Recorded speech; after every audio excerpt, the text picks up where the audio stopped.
November 88, Junior. I have great pleasure in presiding over the 10th anniversary of your association. I take it as a privilege to take part in such function organized by government officials. I know very well that you are a very hard working people. It is recognized that this state is one of the best administered states in the country. You are doing your best to help the people in all possible ways. It is on you that the government depend for the effective implementation of many of the schemes which they have introduced for the benefit of the people, especially the weaker sections of the society. You know very well that the governments, both at the center and the states, are very much interested in helping the people who are below the poverty line. No doubt, the government are introducing many schemes to help the poor people. It is your duty to study these schemes well and try to implement them to the best of your ability.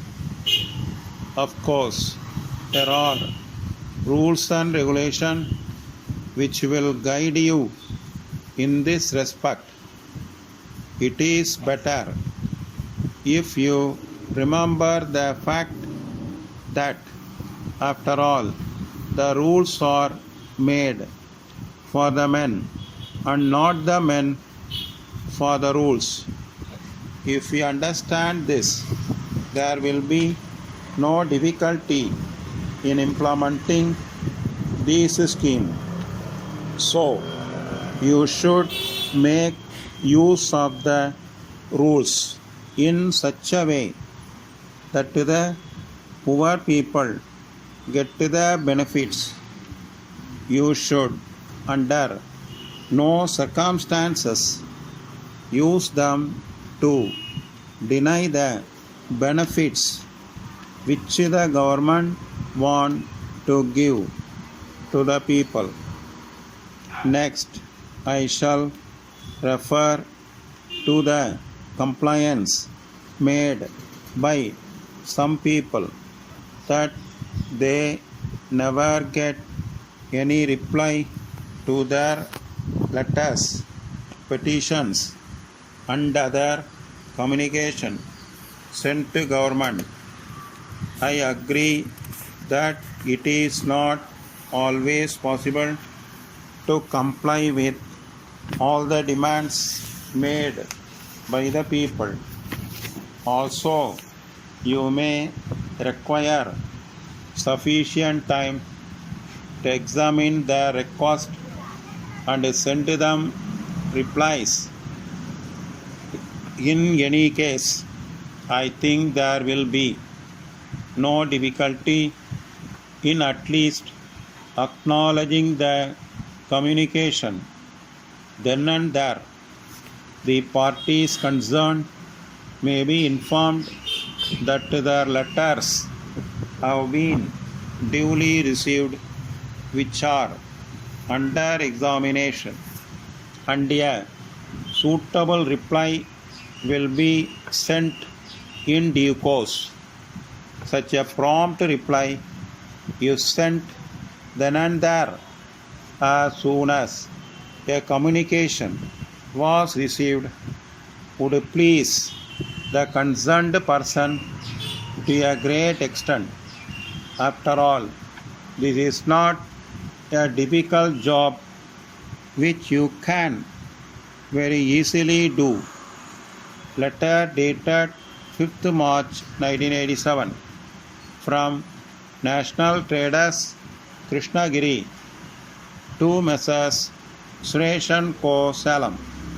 Dear sirs, please refer to our letter dated 10th January, wherein we have given our rates for the various items of articles that you require. The rates given by us are the lowest for such articles available in the market. You will also find that our terms of payment and other conditions will be more favorable to you than the ones offered by other firms. We are sure that the articles supplied to you till now have given you full satisfaction. We are confident that there will be no difficulty in your placing further orders on us for the articles that you need now. We think that you are taking time to study your requirements and our latest terms and conditions. We assure you that these terms are the same old terms, assuring our best and prompt attention at all times. Yours faithfully, November 88, Junior. I have great pleasure in presiding over the 10th anniversary of your association.